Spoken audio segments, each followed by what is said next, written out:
가장 중요한 의제가 바로 이번 세션이 아닌가 하는 생각이 듭니다. 왜냐하면은 우리가 지금 전환의 시대를 맞고 있는데 이 전환이라는 게 바로 기후변화, 기후위기 때문에 우리가 그 전환 경제라든지 신재생 에너지 경제, 신재생 에너지라든지 이러한 것들을 가서 개발을 해야 되는, 어찌됐든 간에 억지로라도 우리가 개발을 해야 되는 그러한 시대에 우리가 살고 있거든요. 그러한 시대에 저희들이 봉착을 했습니다. 그래서 기후위기 대응과 기후위기에 대응하고 적응하기 위해서는 가장 좋은 방법이 저러한 전환이다. 전환의 시대. 그래서 신재생 에너지 경제 전환을 해야 되고, 그 다음에 사회 불평등도 우리가 해소를 해야 되고, 그러한 것들을 하기 위한 가장 좋은 방법이 디지털 뉴딜과 그린 뉴딜, 이 두 개를 합해서 하는 게 바로 한국형 뉴딜이라고 우리가 이름을 붙여서 하는데, 그 중에서도 가장 중요한 게 저는 그린 뉴딜이라고 생각을 합니다. 그래서 이번 그린 뉴딜에 관해서는 아까 이제 어제에서부터 우리가 많은 발제자분들과 발표를 해주신 분들과 발제자분들, 패널 토론을 해주신 분들께서 많은 얘기를 해주셨는데, 우리가 한 가지 빠진 게 있다라는 생각이 듭니다. 그게 뭐냐면은 우리가 탈탄소 전환 시대를 맞아가지고 해야 되는 게, 우리가 4차 산업혁명 기술과 녹색 성장 기술을 융합시켜가지고 새로운 인프라를 구축을 해야 되는데, 그러한 그 인프라를 구축을 할 때 이게 스무스하게 소프트 랜딩이 돼야 되는데, 그걸 하기 위해서는 한 가지 우리가 간과를 하고 간 게 있었던 것 같아요. 이번 패널 토론에서. 그게 뭐냐면은 그 화석연료의 자초자산입니다. 우리 한국 경제가 바로 가서 그러니까 전환을 하게 될 때 우리가 간과하지 않아야 될 게 바로 그러한 화석연료 자초자산입니다. 이 어마어마한 자초자산을 우리가 어떻게 슬기롭게 극복을 하고 넘어가야 되는지에 대해서도 우리가 토론을 해봐야 되지 않았을까 하는 생각이 듭니다. 우선 이번 기후위기 대응과 그린 뉴딜 세션에서 발제를 맡아주실 분이 우리 두 분이 발제를 맡아주시고요. 네 분께서는 패널 토론을 해주실 건데, 먼저 송철학 교수님과 한재각 소장님께서 발제를 해주시겠습니다. 먼저 송철학 교수님 모시겠습니다.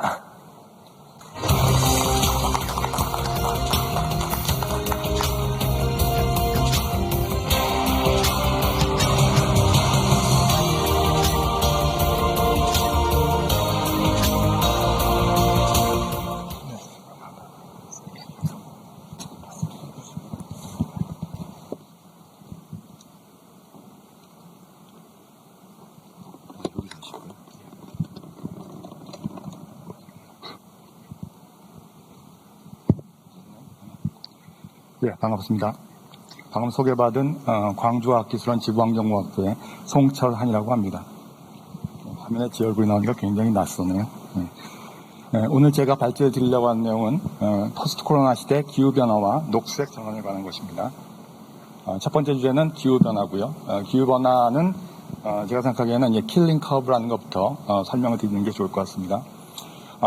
여기 요 분이 킬링 박사신데, 킬링 박사의 업적은 지난 60년 동안 CO2의 농도를 하와이 마우나로아라고 하는 관측소에서 60년 동안 측정을 하셨습니다. 그래서 여기 빨간색 선이 보이시죠? 이 빨간색 선이 CO2의 농도입니다. 그래서 보시면 알겠지만은 1960년대 310ppm에서부터 현재 410ppm까지 빨간색의 온도가 계속해서 증가하는 게 보이죠? 예, 그래서 이걸 갖다가 이 빨간색 선을 우리가 킬링 커브라고 하고, 그리고 이분의 이름을 붙여서 킬링 커브라고 합니다. 그럼 그렇다면 왜 CO2가 문제가 되나요? 예, 소위 말하는 온실 효과라는 것 때문이죠. 온실 효과라고 하는 것은 태양광이 온실로 들어옵니다. 그러면 그 복사 에너지가 밖으로 빠져나가지 못하게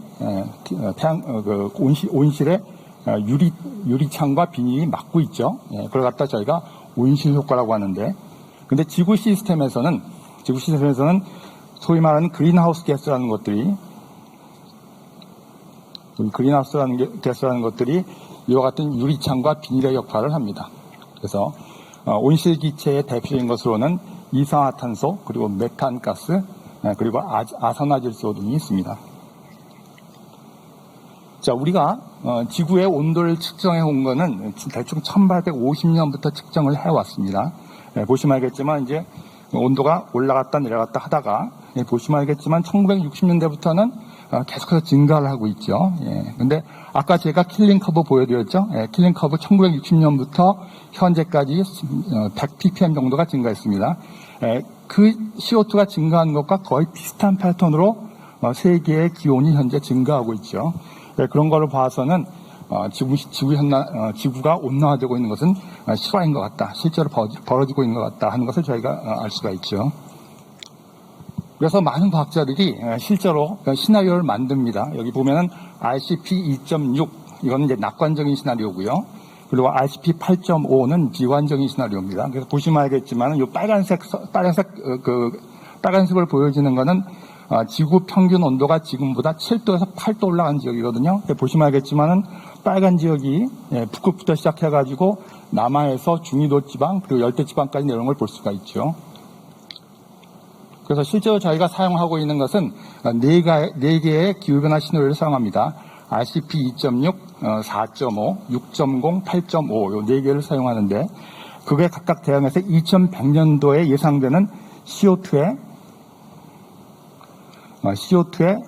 농도와 2100년도 예상 증가 온도는 각각 420 ppm부터 940 ppm 그리고 예상 증가 온도는 0.8도씨에서부터 4.3도씨까지 되죠. 엄청난 기후 상승이 예상되는 거죠. 그래서 이걸 그대로 놔두면 안 되겠다 싶어가지고 2015년 12월 달에 과학자들과 정치인들이 파리에 모입니다. 그래서 소위 말하는 파리협정이라는 것을 체결합니다. 그 파리협정은 또 COP21이라고도 부릅니다. Conference of the Party 21이라고 부르는데 그때 협의된 내용은 바로 요 밑에 있는 부분입니다. 지구 평균 기온 상승폭을 산업혁명 전 기온 대비 1.5도씨에서 억제하겠다는 거죠. 1.5도씨를 억제하기 위해서는 CO2 농도를 앞에 표를 보여드렸죠. 표에서 보면은 520 ppm 이하로 억제해야만 합니다. 그러면 왜 1.5도가 문제가 됐느냐? 그게 문제가 됩니다. 1.5도가 저희가 소위 말하는 티핑 포인트라는 겁니다. 티핑 포인트라는 거는 일반적으로 어떤 사회 현상이 있었을 때 그 사회 현상이 이 점을 넘어가면은 폭발적으로 증가하기 때문에 저희가 더 이상 제어할 수 없는 상태, 그 상태에 저희가 일반적으로 티핑 포인트라고 정의를 합니다. 지구 온난화에서는 이 1.5도가 티핑 포인트가 된다는 거죠. 보시면 알겠지만은 이런 얘기입니다. CO2가 증가하면은 그러면 지구 기온이 상승을 하겠죠.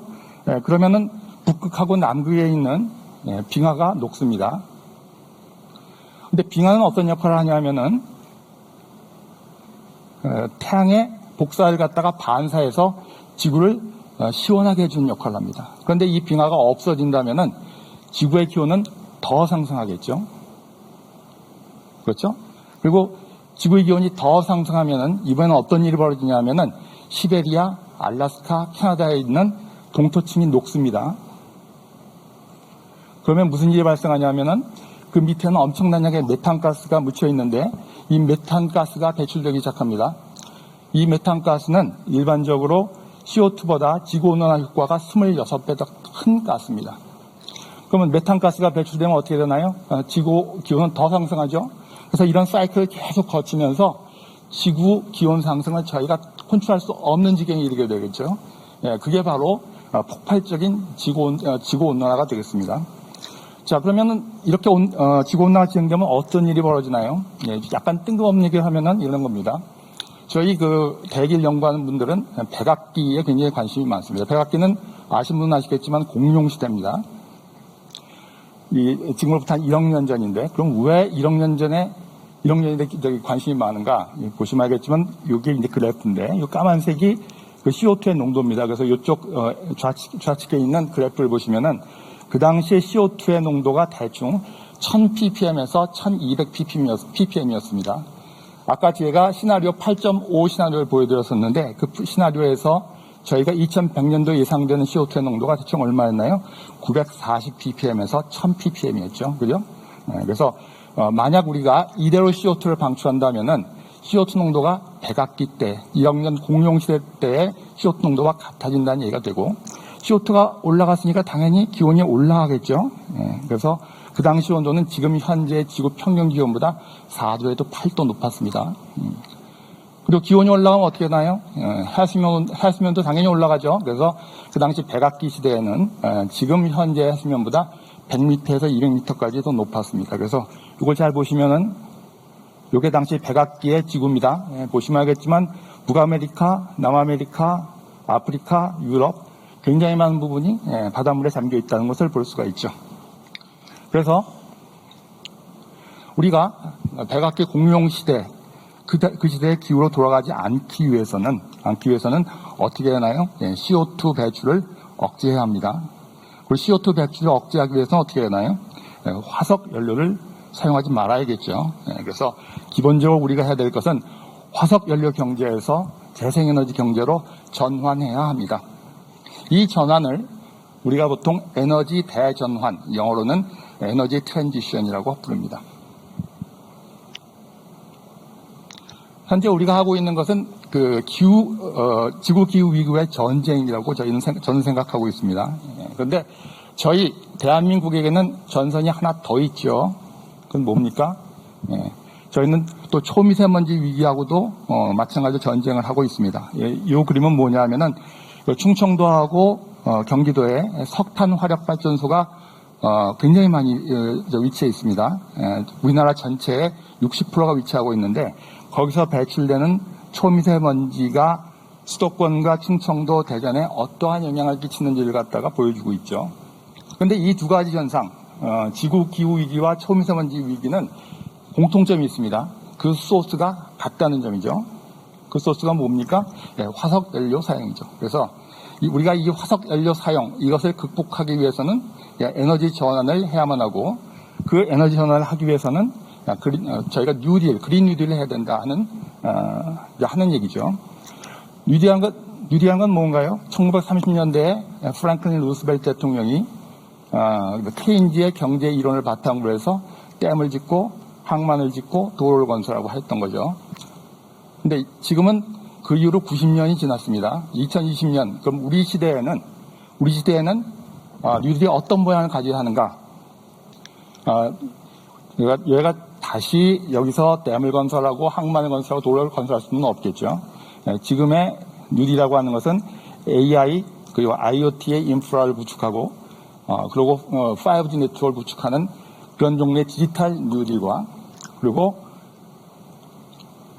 그 재생에너지, 그러니까 태양열 발전, 태양광 발전, 풍력 발전, 그리고 이것을 연결하는 스마트 그리드를 구축하는 것을 중심으로 한 그린 뉴딜, 이 두 가지를 중심으로 해서 뉴딜이 진행되겠다 하는 겁니다. 그래서 두 번째 주제는 에너지 전환입니다. 기본적으로 에너지 전환이라고 하는 것은 저탄소 사회 구현을 위해서 하는 것이고, 그리고 아까 말씀드렸듯이 저희 대한민국은 COP21에 조인을 했습니다. 그래서 저희 대한민국 정부도 마찬가지로 CO2 감축 로드맵을 작성을 했죠. 그래서 그 구체적인 내용은 2030년에 저희가 CO2 예상 배출량이 있습니다. 그 배출량이 대충 8억 5천만 톤입니다. 이 엄청난 양을 갖다 저희가 배출할 것으로 예상을 하는데 그 중에서 과감하게 국내에서 32.5%를 감축할 것이고 국외에서 4.5%를 감축하겠다고 저희가 약속을 했습니다. 그래서 토탈 37%를 감축했다고 약속을 했죠. 이 37%는 그야말로 어마어마한 양입니다. 그럼 이 37%의 CO2를 어떻게 저희가 감축할 수 있을까요? 그 방법은 가장 큰 방법은 재생에너지밖에는 없죠. 그래서 저희 대한민국에 지금 재생에너지 3020 그리고 4030 프로젝트라는 것이 있습니다. 이게 무슨 얘기냐면은 발전 용량 기준으로 해서 재생에너지 발전 포션을 2030년, 2040년까지 20%, 30%까지 올리겠다는 겁니다. 그런데 현재 우리나라 에너지 믹스에서 현재 재생에너지가 발전하고 있는 발전 용량이 몇 프로죠? 2020년 현재 저희가 3%입니다. 그래서 이 3%를 2030년, 2040년까지 20%, 30%까지 올리겠다 하는 것이 대한민국 재생에너지 3020, 4030 프로젝트의 핵심 내용이 되겠습니다. 자, 그렇다면은 저희 대한민국의 그 태양에너지 발전 잠재력은 어떻게 되는지 저희가 한번 살펴봐야겠죠. 이게 이제 우리나라 태양에너지 발전 잠재력입니다. 기본적으로 일사형자료라고 보시면 됩니다.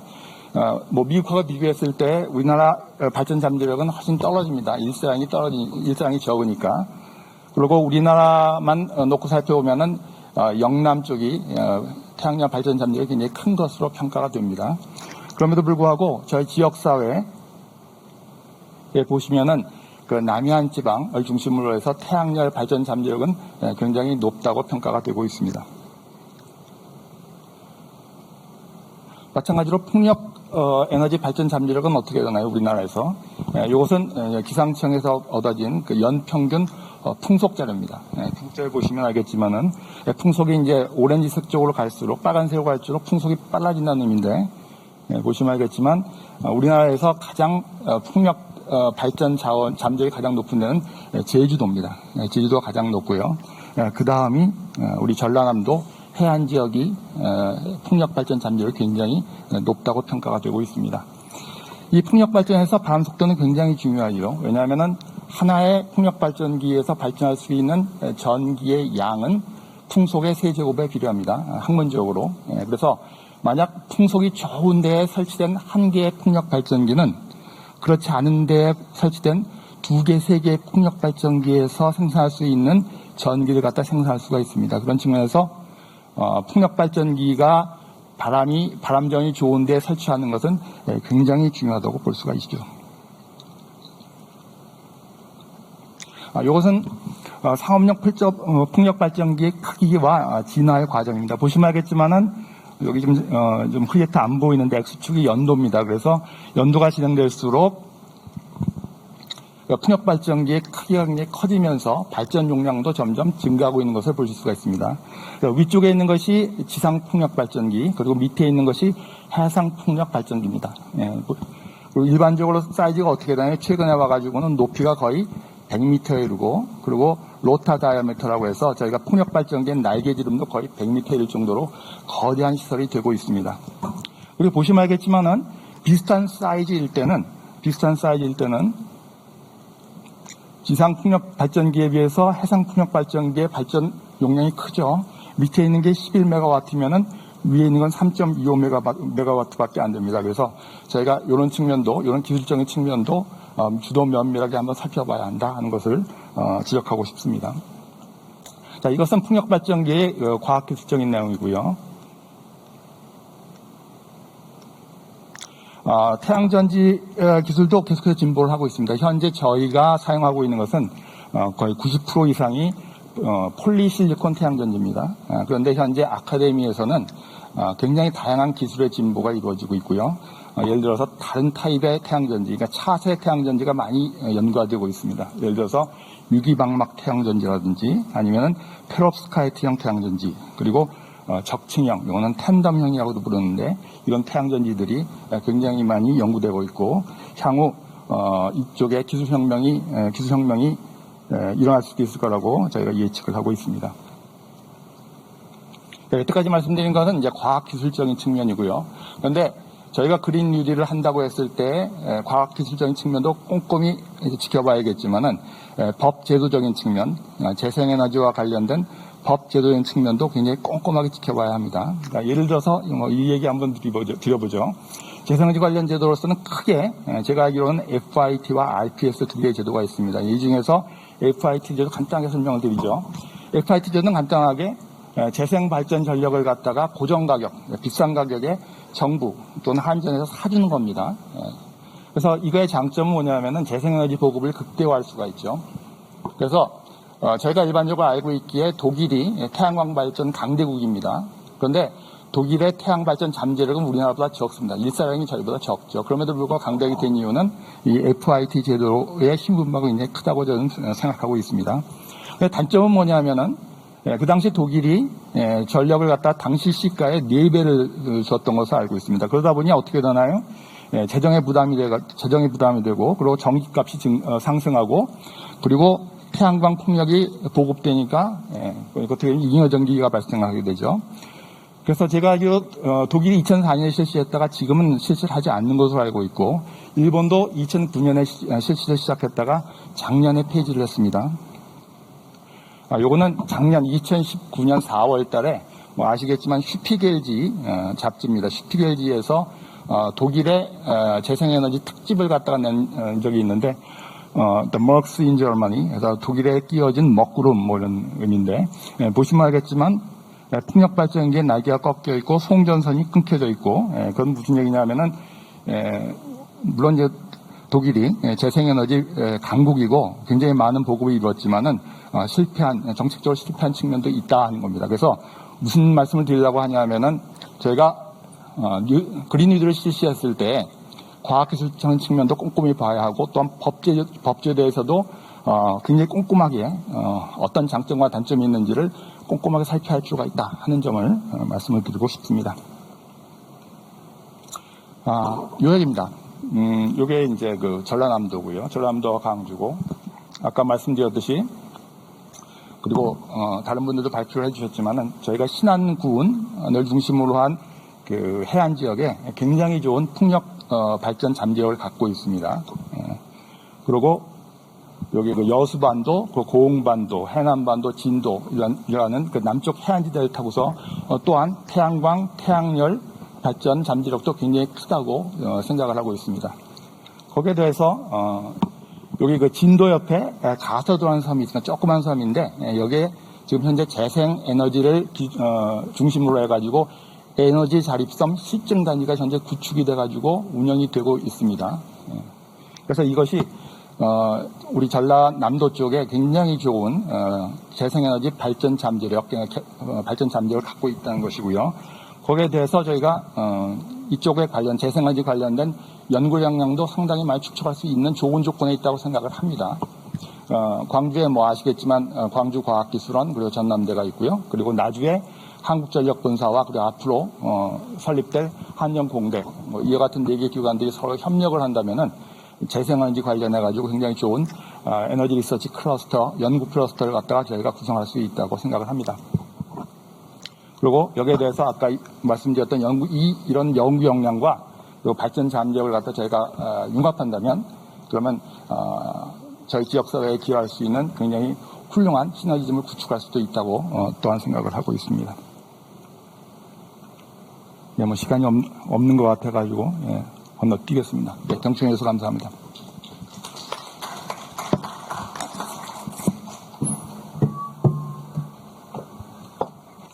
이따 다시 모시겠습니다. 송 교수님께서 처음에 발표를 시작하실 때 킬링 커브를 보여주셔가지고 왜 저러시나 했더니 아주 명쾌하고 클리어하게 가서 이제 우리가 왜 신재생 에너지 경제로 전환이 필요한가를 가서 처음부터 끝까지 보여주신 좋은 발제였습니다. 처음에 킬링 커브로 시작해서 대기 중에 온실가스가 이렇게 증가를 하고 있고 대기 중에서 온실가스가 이렇게 증가를 하다 보니까 필연적으로 지구 평균 기온이 상승을 한다. 지구 기온이 상승을 하다 보니까는 이제 코로나 사태라든지 미세먼지 사태라든지 이러한 것들이 필연적으로 따라오는 자연재해 피해에 우리가 가서 더 이상 견딜 수가 없고 그러다 보니까 탈탄소 경제 전환이 필요로 하다. 그래서 그 탈탄소 경제 전환을 하려면 우리나라의 사정은 과연 어떤가 여기에 대해서도 보여주셨어요. 그래서 우리나라의 신재생 에너지의 잠재력은 과연 어떻게 되는가. 굉장히 우리나라는 태양력 잠재 에너지라든지 태양 잠재 에너지라든지 풍력 잠재 에너지는 굉장히 높은 것으로 제가 보고서를 읽은 적이 있습니다. 태양력 같은 경우는 우리가 사용하고 있는 현재 전력의 85%를 아마 커버를 할 수 있는 그런 잠재 태양 에너지를 우리가 보유를 하고 있고요. 풍력은 그 외에 14% 정도를 이렇게 커버를 할 수 있는 그러한 굉장히 좋은 조건을 가지고 있다. 그래서 우리가 신재생 에너지로 전환을 필요하다. 그러기 위해서는 법적인 제도라든지 그런 것까지 같이 보여주셨는데요. 다시 한번 감사드립니다. 다음 발제자로 우리 한재국 소장님을 모시겠습니다.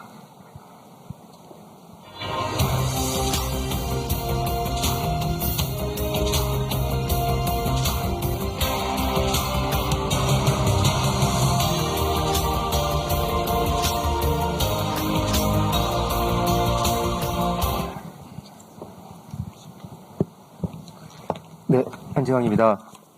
이런 자리 초청을 받게 돼서 영광입니다.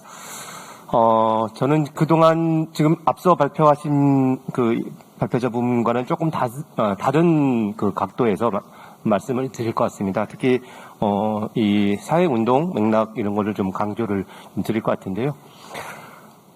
일단 그린 리들이 왜 필요하신가 이런 얘기를 좀 하는데 앞서 발표하신 그 이 발표자분이 너무 이 기후위기에 관한 설명을 잘 해주셨기 때문에 제 발표에 부담들을 좀 덜었는데요.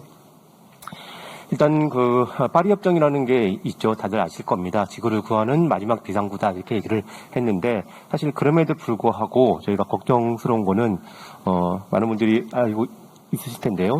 저희가 2도 내지는 1.5도 목표를 한다고 하지만은 각 전 세계에서 감축 목표를 제시한 것과 비교해 보면 상당한 큰 차이를 갖고 있습니다. 정말 우리가 2도 혹은 1.5도의 목표를 한다면 지금보다 더 많은 온실가스를 과감히 그 감축을 해야 되는 상황입니다. 앞서 소개해주신 1.5도 보고서 얘기를 다시 한번 강조드리면요. 지금이 2016년 현재 전 지구적으로 52기가톤을 배출하고 있는데 그거를 2050년 이전까지 배출 제로, 탄소 중립 혹은 넷제로라고 불리는 것으로 가야 합니다. 지금 2020년이니까 30년 안에 52기가톤을 저희가 제로로 만들어야 되는 겁니다. 그리고 중간 지점으로서 2030년, 10년 남았습니다. 10년 남았는데 2010년 대비 45%를 줄여야 하는 상황입니다. 그러기 위해서는 뭐 재생에너지가 엄청나게 늘어나야 되고 앞서 말했던 그런 얘기가 포함되겠죠. 그런데 이 얘기를 좀 더 심각하게 한번 얘기를 해보겠습니다. 산소 예산이라는 개념이 있습니다. 이건 정부 예산에 관한 얘기가 아니고요. 과학자들이 오랫동안 연구한 끝에 알게 된 게 있는 거죠. 우리가 얼마나 온실가스를 배출하면 그에 따라서 얼마나 온도가 올라갈 것인가 하는 일정한 비례적 선형관계를 밝혀낸 겁니다. 그에 따라서 우리가 2도시 내지는 파리 협정에 의한 2도시 목표 혹은 1.5도시 목표를 달성하기 위해서는 우리가 배출할 수 있는 이산화탄소 양, 온실가스 양을 과학자들이 추정해냅니다. 그레타 툰베리라는 이 청소년 환경운동, 기후운동가 아실 겁니다. 이 사람이 2019년 작년이죠. 7월 달에 프랑스 파리에서 프랑스 하원 의원들 앞에서 연설을 합니다. 그 자체도 대단한데 그 그레타 툰베리가 물어본 게 있습니다. 여러분들은 탄소 예산을 아십니까? 라고 질문을 합니다. 여기 계신 분들도 혹시 탄소 예산이라는 단어를 들어보셨는지 저도 궁금합니다. 앞서는 것처럼 1.5도시 혹은 2도시 목표를 위해서 우리가 배출할 수 있는 탄소의 총량이 정해져 있기 때문에 그 양 안에서 우리가 이산탄소를 줄여서 언젠가는 제로에 도달하지 않는다면 우리는 재앙에 올 거라고 하는 것을 이 그레타 툰베리가 얘기를 하면서 그 탄소 예산, 1.5도 탄소 예산에 기반을 했을 때 8.5년 남았다라고 얘기를 합니다. 2019년 7월에요. 그게 무슨 얘기냐? 앞서 말한 것처럼 IPCC가 그 대단한 말에 의하면 지금 저희가 전체가 2,890기가톤 정도가 탄소 예산이 2도시 목표에 탄소 예산이 있다고 하는데 그거를 1,890톤을 이미 다 써버렸습니다. 2011년까지요. 그리고 그렇다면 1,000기가톤이 남는데 매년 우리가 52기가톤 정도 배출한다고 할 때 뭐 2자 빼고 나면 대략 20년 정도가 남습니다. 지금의 추세로 우리가 온실가스를 배출한다고 했을 때요. 근데 2011년부터 12년부터 지금 19년까지 벌써 8년, 9년이 지나왔기 때문에 현재 2도시 목표의 탄소 예산을 생각하면 11.5년이 남은 겁니다. 그러나 1.5도 탄소 예산은 2도시 탄소 예산보다 더 낮기 때문에 2.5도 특별 보고서에 의하면 420기가톤 정도가 이산탄소톤이 우리의 이 탄소 예산인데 2018년부터요. 그런데 매해 42기가톤을 배출합니다. 그렇기 때문에 그레타 툰베리가 작년 이맘때쯤에 연설하면서 탄소 예산이 8.5년 남았다고 얘기했고 1년이 지났기 때문에 저희가 7.5년 남은 탄소 예산을 가지고 있는 겁니다. 근데 이것으로 끝나지 않습니다. 앞서 우리 발표자분이 말씀을 해주신 것처럼 티핑 포인트에 관한 여러 지금 그 지구 내에서의 메커니즘들이 돌아가고 있는데 특히 뭐 동토층에서의 메탄의 방출이라든지 이런 것들을 고려하면 앞서 말씀드렸던 1.5도 특별 보고서 얘기했던 IPCC가 말했던 420기가톤이 에서 100기가톤 정도를 빼내야 된다고 하는 연구 결과를 제시하고 있습니다. 그렇게 됐을 때 우리한테 남은 건 320기가톤이고 매해 42기가톤씩 배출을 한다고 하면 저희한테 남은 시간은 5년이 채 안, 6년이 채 안 남은 시간이 우리한테 남아 있는 겁니다. 그 안에 우리가 획기적으로 뭔가를 바꿔내지 않는다면 우리는 1.5도 혹은 2도를 향한 기후 재앙에 돌입할 수 없다는 겁니다. 할 수밖에 없다는 겁니다. 앞서 발표하신 분이 소개해 주셨지만 한국은 2030년까지 5억 3천만 톤까지 줄이겠다라고 예시를 합니다. 여기죠. 그런데 이 그래프는 뭐냐면 국제사회가 국제과학자들, 환경단체들이 저희한테 묻는 겁니다. 5억 3천만 톤이 정말 한국이 할 수 있는 최선의 것이냐 혹은 지켜야 될 국제사회의 규범에 따라서 타당한 목표냐라고 질문합니다. 한국처럼 온실가스를 많이 배출한 나라, 환기시켜드리자면 우리는 이산화탄소 톤으로 2018년에 세계 6위였고 2019년에 7위였고 2019년에 6위로 올라갔습니다. 독일을 제쳤죠. 그리고 누적 배출량으로 하면 한국은 16위권에 들어가 있는 나라입니다. 한국 정말 많이 배출하고 있는 나라죠. 그리고 경제력을 보면 세계 10위권 안에 경제력을 갖고 있는 나라입니다. 이렇게 온실가스를 많이 배출해서 책임이 있고 경제력도 많아서 온실가스를 줄일 수 있는 능력이 있음에도 불구하고 한국처럼 이렇게 낮은 목표를 제시한다면 전 세계 다른 나라가 한국처럼 쫓아갔을 경우에 우리가 도달할 온도는 3도 내지 4도가 될 거라고 하는 겁니다. 그렇기 때문에 매우 불충분한 목표를 가지고 있다라고 비판받고 있고 다른 말로 하면 기후 악당이라는 얘기를 듣는 이유이기도 합니다. 그렇다면 우리가 얼만큼 줄여야 될 거냐?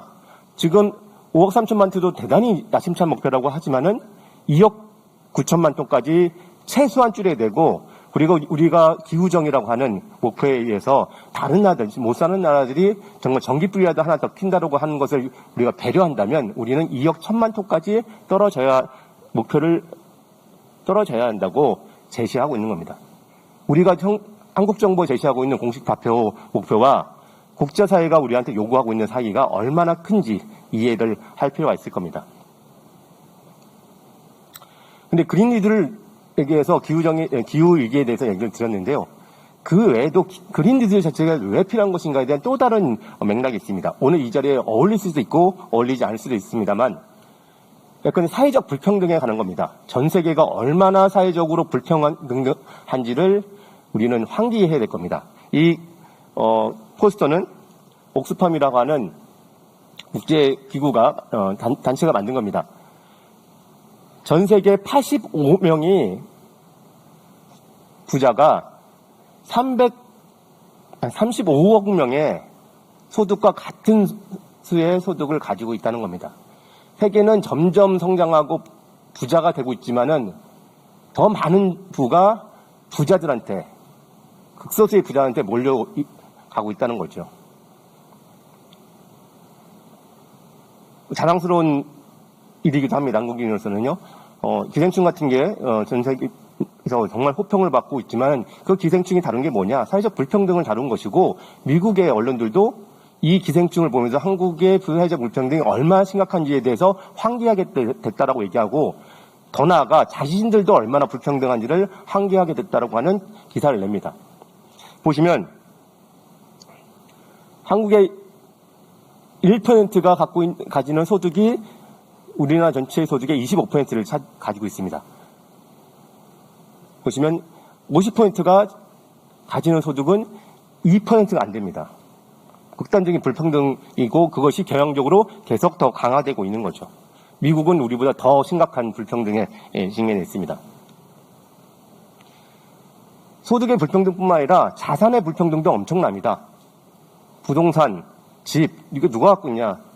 부자들은 더 많이 갖고 있다는 거죠. 그래서 이거는 내가 노동을 해가지고 소득을 얻는 것도 불평등하게 받고 있지만은 노동에서 얻지 않는 세습된 부라는 게 더 심각하게 반복적으로 확대되고 있다는 겁니다. 그 결과 우리는 계층 상승을 할 수 있을지 공부 열심히 하고 뭐 등등등 노동을 해가지고 정말 더 나아질 수 있을지라고 하는 질문에 대해서 많은 사람들이 불가능하다. 소위 계층 상승의 사다리가 이제 점점 더 끊어지고 있다고 얘기를 하고 있는 상황입니다. 종합하게 해보면 전 세계적으로 부의 불평등과 온실가스 배출의 불평등이 아주 동일한 패턴으로 나타납니다. 이것이 부의 불평등인 겁니다. 세계 인구 10%가 상위 10%가 전 세계 소득의 52%를 가지고 있는 반면에 비슷하게 10%가 전 세계 온실가스 배출량의 49%를 배출합니다. 부자가 많이 배출하고 있는 겁니다. 이런 상황에서 그린딜을 얘기하게 되는 상황에 와 있는 겁니다. 그런데 그걸 하기 위해서 우리는 시스템 전환이라는 문제에 고민을 해봐야 될 겁니다. 그러기 위해서는 첫 번째, 우리가 진짜 위기에 처해 있다는 것에 대한 선언이 필요합니다. 다른 말로 불났어라고 하는 소리를 외치는 겁니다. 불났다는 걸 인정해야지 불 끄기 위한 노력을 하겠죠. 그 일들이 전 세계에서 그리고 각 지방정부들이 이루어지고 있습니다. 최근에는 6월 5일 날 226개의 지방자치단체들이 기후위기 비상선언을 했습니다. 그리고 국회와 정부에 대해서도 기후위기 비상선언을 하라고 요구를 하고 있습니다. 아직 정부는 아무 얘기를 하고 있지는 않습니다. 그 다음에 뭐냐, 그걸 위기를 선언을 한다면 2050년 이전에 배출 제로를, 온실가스를 하나도 내지 않겠다고 하는 목표를 세우는 겁니다. 현재 77개의 국가와 수백 개 이상의 지자체들이, 도시들이 배출 제로를 하겠다. 2050년 이전에 배출 제로를 하겠다라고 선언을 하고 있습니다. 다른 데는 30년도 얘기도 하고요. 한국은 배출 제로라는 단어를 언급하고 있지 않습니다. 우리는 계속 배출하겠다고 얘기를 하고 있는 상황입니다. 그런데 그걸 도달하기 위해서는 어떤 접근 방법이 필요하냐 볼 때 정말 야심차고 적극적인 과감한 목표를 세워야 되는데요. 그건 지금의 시스템을 어떻게 효율을 조금 좋게 해서 낮게 사용할 것이냐의 문제라 시스템 전체를 완전히 바꿔야 되는 것입니다. 몇 가지 그림들을 가져왔는데요. 두 가지가 있는데 보통에 우리가 해왔던 거는 보통 하던 데에서 조금 효율을 향상시켜서 조금 떨어지는 방식으로 고민하고 있는데 정말 그렇지 않고 우리는 완전히 다른 길을 들어가야 된다는 얘기를 하는 거고요. 또 시스템 전에서 현재 시스템이 이렇게 지속 가능성이 떨어지는데 그거를 시간을 조금 연장해가지고 뒤로 미루는 접근이 아니라 완전히 새로운 시스템 만들어서 지속 가능성을 확보하는 방식의 접근이 필요하다고 얘기를 하는 겁니다. 그게 뭐를 의미하느냐? 에너지 원만 바꾸는 게 아니라 에너지 시스템에 관련된 모든 걸 다 바꾸는 겁니다. 에너지 원은 뿐만 아니라 에너지를 소비하는 양, 쓰는 방식도 바꾸고요. 그것이 어디 생산해서 어디로 보내느냐는 생산과 소비의 공간의 차별들, 분리들을 바꾸는 것이고 그거를 누가 소유하고 누가 운영하고 이익을 누가 가질 것인가 하는 방식, 그리고 그걸 쓰는 시민들 모두가 다 바뀐 것을 의미하는 겁니다. 그래서 저희는 2030년까지 20% 올리겠다, 2040년까지 30% 올리겠다라고 재생에너지 비중을 하지만은 아주 빠르게 2040년, 50년까지 해서 빠르게 거의 100%로 재생에너지를 쓰는 목표를 달성하지 않으면 우리는 기후위기를 막을 수 없는 상황입니다. 그런데 재생에너지를 100%로 바꾸는 것 외에도 더 중요한 거는 저희가 에너지 쓰는 방식을 바꾸는 겁니다. 온실가스를 감축시키는 가장 중요한 방식은요, 재생에너지이기도 하지만은 더 중요하게는 에너지 효율성을 높이는 것이기도 합니다. 불필요한 에너지 사용을 막는 겁니다. 그런데 우리가 갖고 있는 세상의 모든 건물들을 제로 에너지 하우스로 만들어서 더 이상 에너지를 투입하지 않고도 생활할 수 있고 삶의 질을 보장할 수 있는 방식으로 대규모로 바꿔야 되는 겁니다. 수백조, 수천조를 들여서도 그걸 바꿔내는 방식으로 넘어가지 않으면 우리는 기후위기에서 벗어날 수 없는 겁니다. 거기에 그린딜이 작동을 하겠죠. 그런데 중요한 거는 새로운 것, 재생에너지 늘리고 에너지 효율을 되게 높이고 하는 것에 새로운 도전, 즉 여기서 얘기하면 이노베이션, 정책뿐만 아니라 어떻게 기존에 있는 에너지 시스템, 기존의 사회 시스템을 해체하느냐도 대단히 중요합니다. 석유, 석탄, 원자력 등 기존의 에너지를 제공하던 그 시스템 자체가 계속 지지를 받고 지원을 받는 시스템이란다면 우리는 재생에너지를 늘릴 수 없습니다. 거기는 자신들의 생존이기 때문에 재생에너지를 끊임없이 막고 속도를 늦추고 그럴 겁니다. 그렇기 때문에 기존의 시스템을 어떻게 해체할 것이냐 대단히 중요합니다. 한 가지 예를 들겠습니다. 이번에 코로나 때문에 정부가 경기 부양을 책을 여러 가지 내옵니다. 그중에는 의미 있는 것도 있는데 들어보면 황당한 얘기도 있습니다. 뭐냐? 자동차 취득할 때 세금을 70%를 깎아줬습니다. 무슨 일이랄까요? 자동차가 더 많이 팔렸습니다. 평소보다 60배라, 하여튼 상당수가 많이 팔려 나갔습니다. 그러면 그 효과는 뭘까요? 온실가스를 더 배출을 하는 겁니다. 경기를 부양하는 행위와 기후위기를 막는 행위가 나란히 가지 않고 경기 침체만 막자고 움직이면서 기후위기는 더 부추기는 정책들이 나오고 있습니다. 이런 것들을 어떻게 바로 잡느냐가 대단히 중요하고, 그래서 혁신정책에서는 창조적 파괴라고 하는 것을 대단히 강조하고 있습니다. 새로운 것 육성하는 것도 중요하지만 기존에 있는 시스템들을 해체하고 붕괴시키는 것이 대단히 중요하다는 겁니다. 그 중에 하나가 이런 겁니다. 우리가 알고 있는 모든 석유회사, 석탄회사 등등등이 그 자산으로 갖고 있는 석유 매장량, 석탄 매장량의 것을 다 끄집어내서 태운다면 2도시 탄소회산의 3배가 넘는 온실가스를 지구 대기 중에 배출할 겁니다. 그러면 어떻게 되는 거죠? 지구는 그냥 망하는 거죠. 그렇기 때문에 그 화석연료 기업들을 망하게 해서 캐내지 못하게 하는 것이 대단히 중요한 목표가 됩니다. 이거는 사회운동의 가들이 하는 얘기가 아니라 노르웨이 국부펀드라든지 세상에 많은 그 펀드 회사들, 금융권들이 하고 있는 얘기입니다. 석유회사로부터 투자하지 말자. 석유로부터 투자된 걸 다 걷어들이자. 디베스먼트를 하자라고 하는 운동과 정책들이 지금 진행되고 있습니다. 석유회사가, 석탄회사가 화석연료를 더 캐내면 우리는 재앙에 맞기 때문입니다. 당연히 석탄발전소 같은 거 다 없애야겠죠. 불행하게도 한국은 지금 7개 이상의 석탄발전소를 새로 짓고 있고, 뿐만 아니라 인도네시아 자와 90억이라고 하는 인도네시아에도 석탄발전소를 짓기 위해서 돈을 투자하고 있습니다. 전 세계적으로 욕을 먹고 있죠. 워싱턴 포스트지에 전면 광고가 나왔습니다. 그러면서 문재인 대통령의 얼굴을 올리면서 당신이 말하는 그린 뉴딜이 이겁니까? 라고 하는 비판을 했습니다. 인도네시아에 석탄발전소를 짓는 것이 그린 뉴딜입니까? 라고 질문을 하는 전 세계적인 캠페인이 벌어지고 있습니다. 정말 부끄러운 일입니다.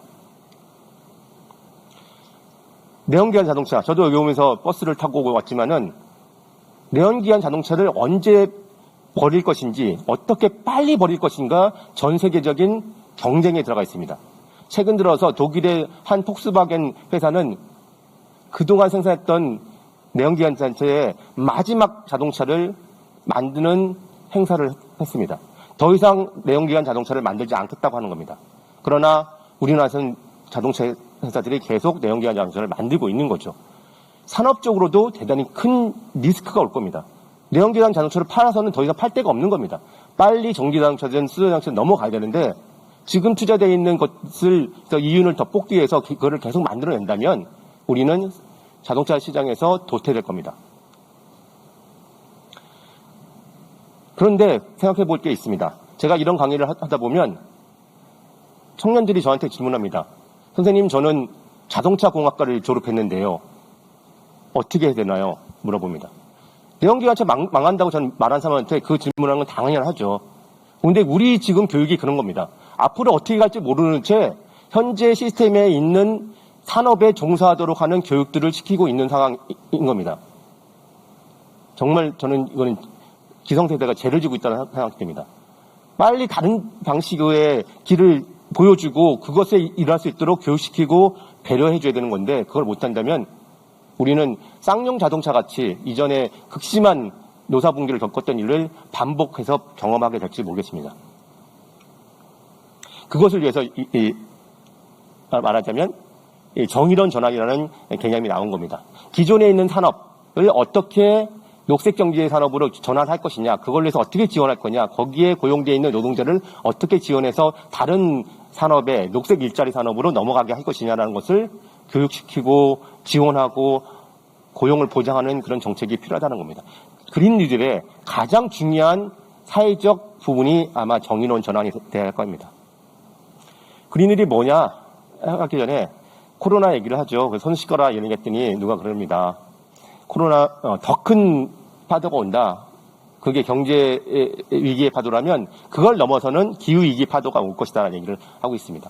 코로나 위기를 우리가 어떻게 극복하시냐 하고 거기에서 방법을 찾아내에 따라서 기후 위기도 극복할 수 있는 방안을 찾아낼 수 있을 겁니다. 실제로 코로나19 때문에 코로나19 때문에 전 세계가 올해 온실가스가 감축될 것을 예측한 거에 의하면 5.5% 정도의 작년 대비 감축이 예상되고 있습니다. 그러나 UNEP에 하면 1.5도의 우리 목표를 달성하기 위해서는 매년 7.6%의 온실가스가 감축돼야 됩니다. 이 난리가 나서 코로나 때문에 세상이 멈춰섰는데도 불구하고 우리가 감축해야 될, 매년 감축해야 될 것은 그것보다 더 많은 온실가스를 감축해야 한다는 겁니다. 어쩌자는 거냐? 거의 사회혁명에 가까운 정말 대규모의 변화를 추진하지 않으면 안 되는 거죠.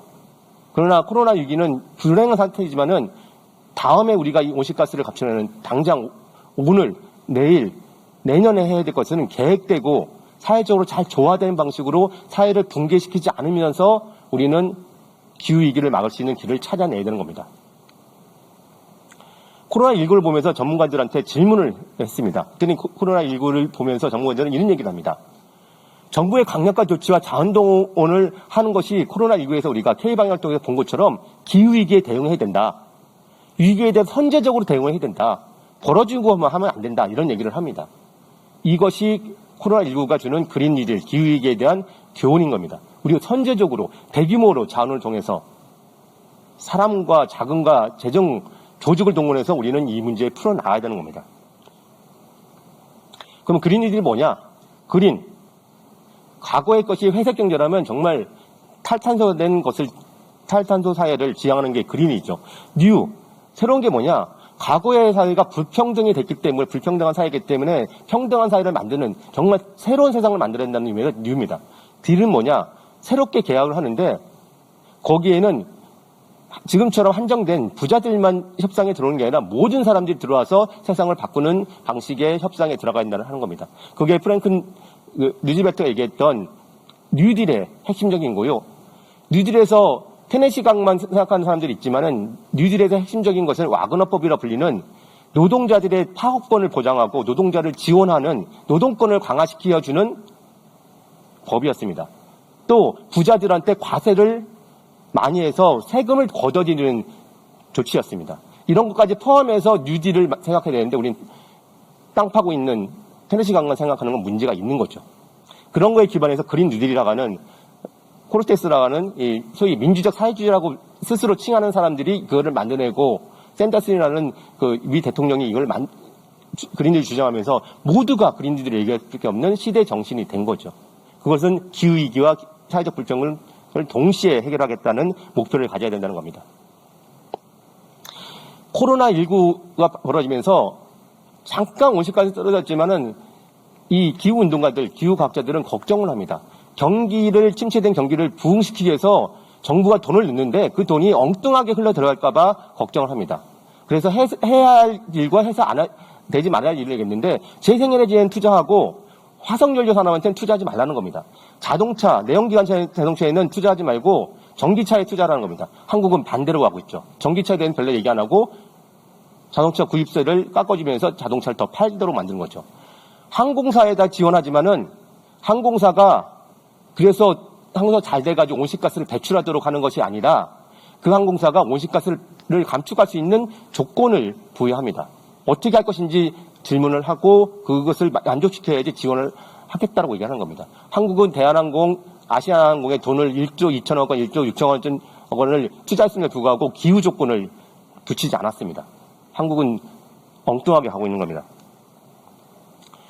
그래서 기후위기 비상행동이라는 저를 포함해서 하는 사회운동의 연대체들이 제시한 겁니다. 목표는 배출 제로 그리고 사회적 불평등을 해소하는 거고 구조적 변화를 해야 된다.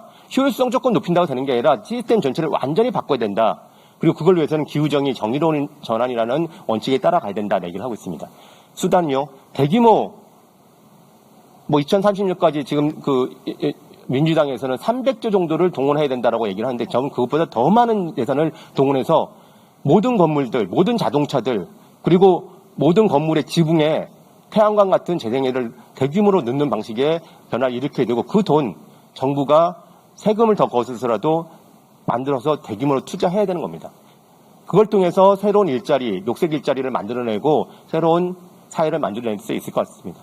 그리고 그 기존에 투자했던 석유회사, 석탄회사, 발전사들에 투자하고 보조했던 수많은 보조금들 다 싹 빼내야 됩니다. 그렇게 해서 어렵게 만들어야 됩니다. 석탄 더 이상 떼지 못하도록 석유 더 캐지 못하도록 만들어야 합니다.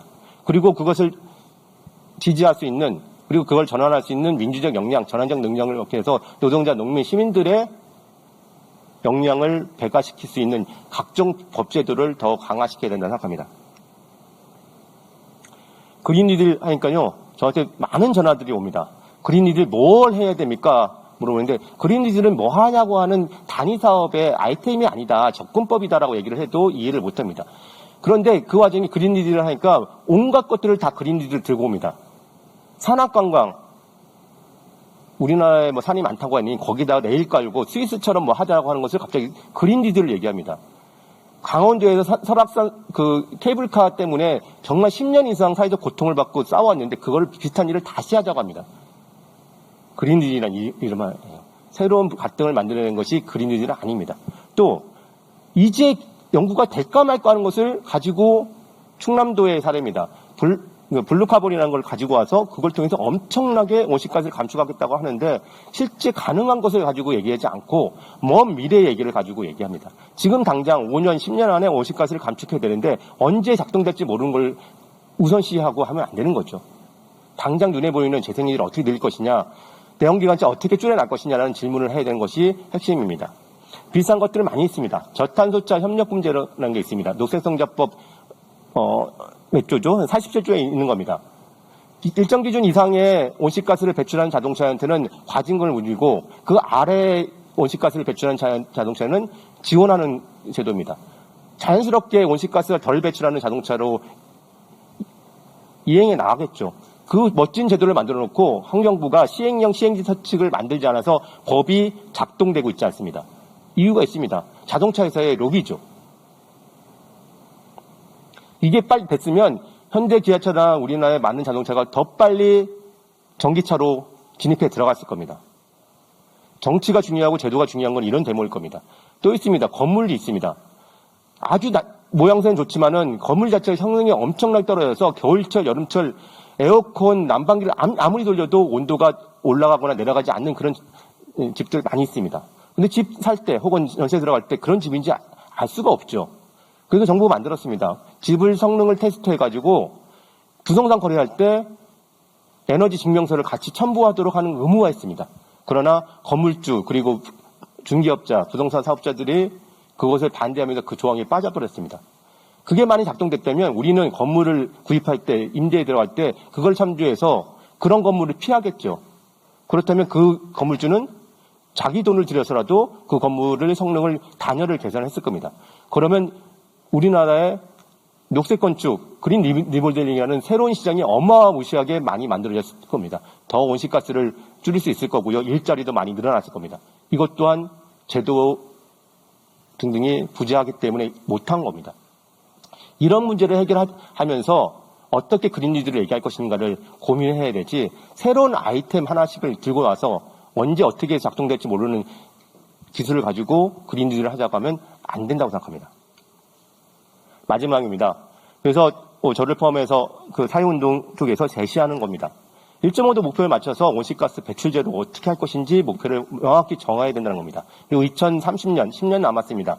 온실가스 절반 이상 줄일 수 있는 목표를 제시하라고 요구를 하고 있습니다.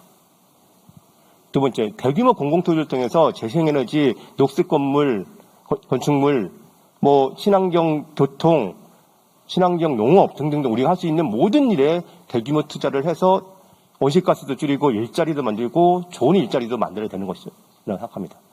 특히 코로나 위기를 직면했을 때 우리 공공의료라든지 소위 공적 서비스가 더 강화돼야 된다. 시장한테 맡겨놓으니까 그게 잘 작동되지 않더라는 그런 교훈을 받은 걸 생각하면 그런 재정 투자를 통해서 공공 서비스, 의료, 안전에 관한 서비스를 더 많이 확충해야 된다고 생각합니다. 그리고 기존에 있었던 석탄, 철강, 자동차, 석유화학 등의 산업들을 급속하게 전환시키고 감축시키는 노력들을 해야 된다고 생각합니다. 물론 거기에서 일하는 노동자들을 어떻게 정의롭게 전환을 하도록 지원할 것인가를 고민을 당연히 해야 될 것이고요. 그리고 그런 논의를 할 때 모든 이해관계자들이 참여해서 토론하는 민주적 과정을 만들어야 될 것입니다. 또 대규모 재정 투자를 할 때 대기업에 우선적으로 가는 게 아니라 중소기업과 노동자, 시민들한테 먼저 투자되도록 하는 원칙을 세워야 될 것입니다. 그리고 기업에 대한 공공투자인 경우에는 어떻게 온실가스를 감축시킬 것인가에 대한 조건을 제시해서 그거에 충족할 경우에만 지원을 하도록 해야 된다고 생각합니다. 마지막으로 이것이 정말 그린딜이 진정성 있고 우리가 배출제로 기후위기를 해결하겠다고 한다면 전제 조건들이 있습니다. 지금 짓고 있는 석탄발전소 당장 건설을 중단해야 됩니다. 강릉하고 삼척에 짓고 있는 4기의 석탄발전소가 4.1기가와트짜리입니다. 거기에서 배출되는 양은 모든 12만 명의 13만 명의 시민들이 열심히 에코백 들고 다니고 플러그 뽑고 텀블러 들고 다니고 걸어 다니고 등등해서 온실가스를 감축할 수 있는 그 양과 같은 겁니다.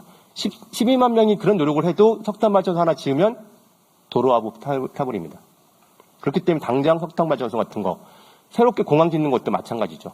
그것도 짓지 말아야 되죠. 이것으로 제 발표 마치겠습니다. 감사합니다.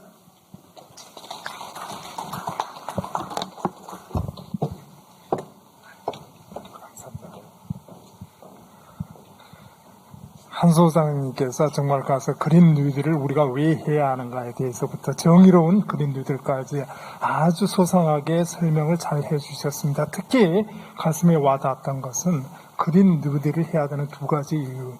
우리가 바로 기후위기에 대응을 해야 되고 사회 불평등을 해소해야 되기 때문에 그린 뉴딜을 해야 된다. 그리고 기후위기에 대응을 왜 지금 현황이 어떤가에 대해서도 가서 굉장히 소상하게 말씀을 해 주셨습니다. 지금 현재 지난 100년 동안에 우리가 지구 평균 온도가 1도가량이 올랐는데 나머지 1.5도로 우리가 제한을 하고 있거든요. 그러면 가서 이제 앞으로 남아있는 것은 0.5도고 탄소로 그냥 계산한다라면은 그게 1.5도까지 할 때는 420기가톤밖에 남지가 않은 탄소 예산이라고 이제 말씀을 해주셨는데 그게 420기가톤밖에 남지가 않았다. 그리고 시간으로 따진다면 8년 반이었다. 계산할 당시에. 그러니까 지금 가서 8년도 제대로 남지 않았다는 소리입니다. 그런데 그 1.5도라는 게 지구의 평균 기온이 1.5도가 상승을 한다라는 것은 지구가 상시적인 자연재해 위험에 벗어날 수가 없는 수준이 바로 1.5도가 되는 거고요. 그 다음에 2.0도가 상승을 하게 되면은 지구는 바로 이제 회복력을 상실하는, 자정 능력을 상실하는 그러한 온도가 바로 2.0도가 되겠습니다. 그리고 이제 이러한 그린 뉴딜을 해야 되는 또 다른 이유가 바로 사회 불평등을 해소를 해야 되기 때문에 한다라고 소상하게 부의 이제 편중 현상까지 예를 들면서 그렇게 말씀을 해 주셨고, 그 다음에 그린 뉴딜을 우리가 가서 이제 진행을 하고 우리가 가서 지금 이제 신재생 에너지 경제로 전환을 한다라고 했었을 때 지금 현재 교육에 관해서 여기 총장님들, 지스 총장님, 광주교육대학 총장님 계시지만은 이제 젊은이들의 교육, 지금 가서 현재 시스템에 맞는 교육을 시키고 있다라는 말이 굉장히 마음에 와 닿았습니다. 아까 우리가 총장 포럼에서 제가 가장 중요한 것은 사람이 이 그린 뉴딜 정책을 시행하는데 사람이 가서 시행을 하는 것이지 다른 어떤 시스템이 하는 게 아니기 때문에 산업에 대한 투자가 굉장히 중요하다. 그리고 우리 지역에서는 이 그린 뉴딜을 선도적으로 인도할 그러한 젊은 인재 양성이 시급하다라는 말씀을 드렸었는데 가서 일맥상통한 그러한 얘기인 것 같습니다. 오늘 그리고 가서 저희 패널로 조호석 국회의원님께서 참석하기로 해주시기로 하셨는데 바쁜 국회 일정 때문에 참석을 못 하시고 영상으로만 참석을 하시기로 돼 있습니다. 먼저 그래서 패널 분들을 이렇게 연단으로 모셔야 되는데 먼저 조호석 의원님의 그 영상을 먼저 보시고, 왜냐하면 패널 분들이 이제 오시면은 뒤로 돌아서 이렇게 봐야 되기 때문에, 그래서 먼저 그 조효석 의원님의 영상을 먼저 보고 패널 분들을 연단으로 모시도록 하겠습니다. 그 영상 혹시 준비되셨나요? 안녕하십니까. 조호석입니다. 코로나19가 광주 지역에서 급속하게 확산되고 있다고 이야기를 듣고 있습니다. 너무나 안타깝고 너무나 걱정이 됩니다. 우리 광주 시민 모두가 안전한 사회에서 살아가셨으면 좋겠습니다. 모두 조심하시기 바랍니다. 마땅히 이번 토론에 참석해서 토론문을 말씀드려야 되는데, 잘 아시는 것처럼 코로나19로 인해서 추경이 잡혀져 있습니다. 3차 추경을 오늘 국회 본회의에서 의결을 해야 되는 상황이어서 어쩔 수 없이 이렇게 영상으로 대신함을 양해 부탁드리겠습니다.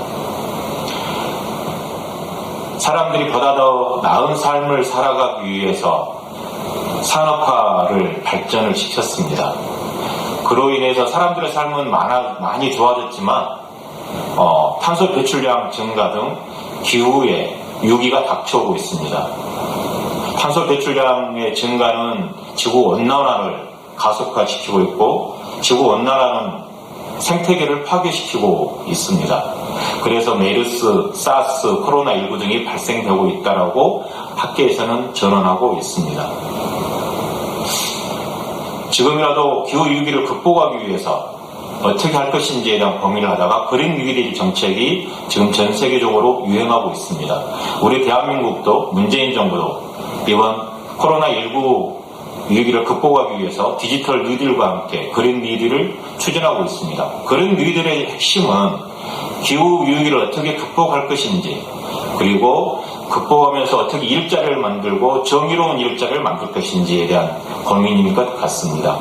잘 아시는 것처럼 그린 뉴딜은 환경과 사람이 중심이 되는 지속가능한 발전으로 현재 화석 에너지 중심의 에너지 정책을 신재생 에너지로 전환하는 저탄소 경제 구조로 전환하고 고용과 투자를 늘리는 정책을 그린 뉴딜 정책이라고 정의하고 있습니다.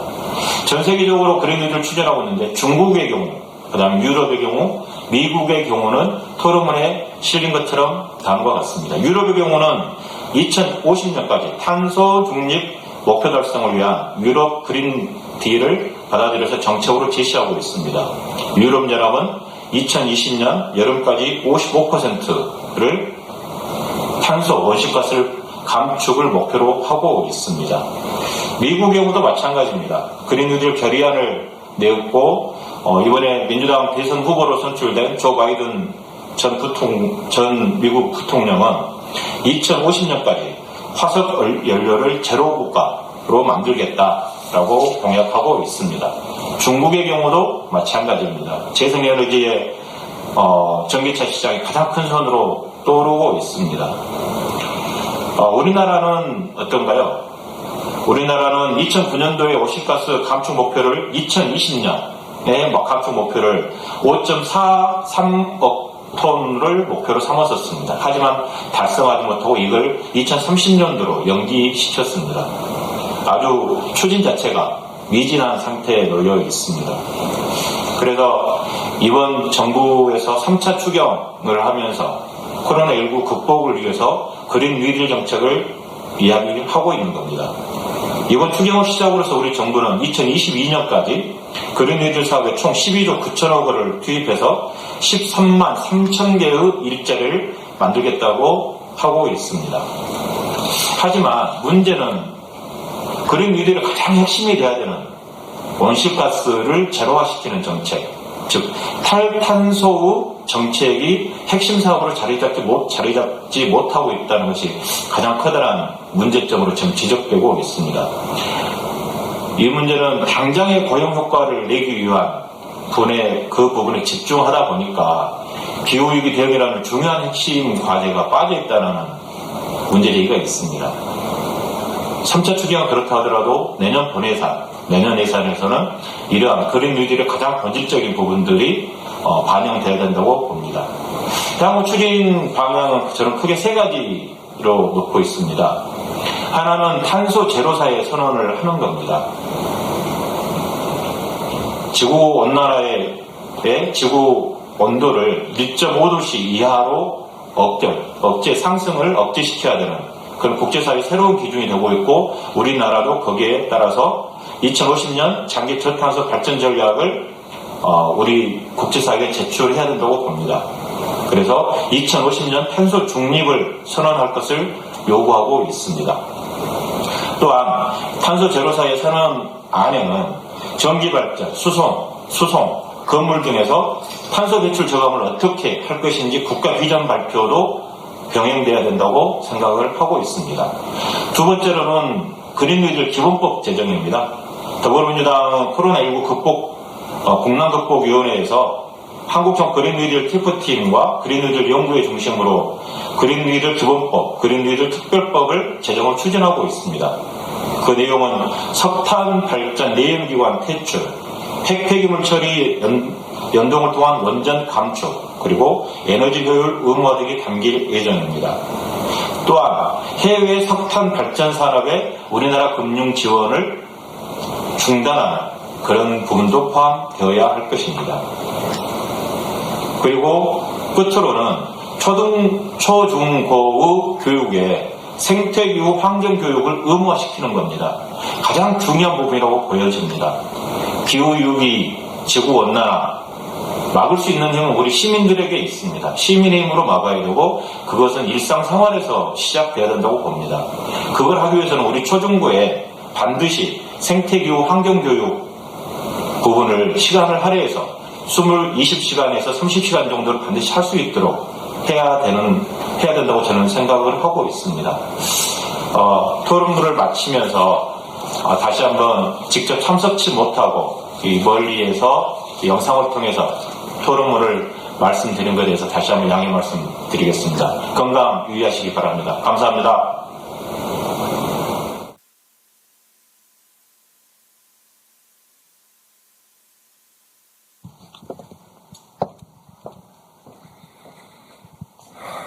바쁘실 텐데도 조석 국회의원님 이렇게 시간을 내주셔서 영상으로나마 이렇게 참석을 해주신 데 다시 한번 감사의 말씀드립니다. 그럼 발제해 주신 발제자분들과 패널리스트를 연단으로 모시겠습니다. 나와주시겠습니까?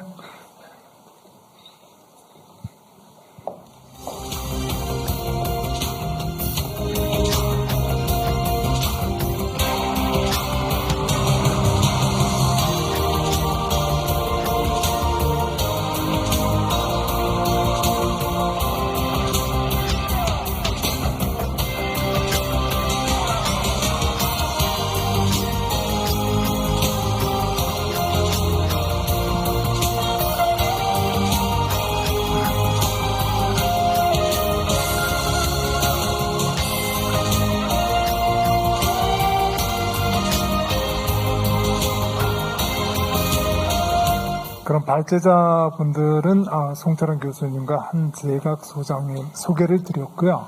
저희 패널리스트로 모신 분들은 먼저 김태호 국제기후 환경센터 전략기획실장님이면서 대통령 직속 국가균형발전위원회 국민소통 분과위원이시기도 합니다. 김태호 의원님 소개드립니다. 김진호 지스트 교수님 소개드리겠습니다. 반갑습니다.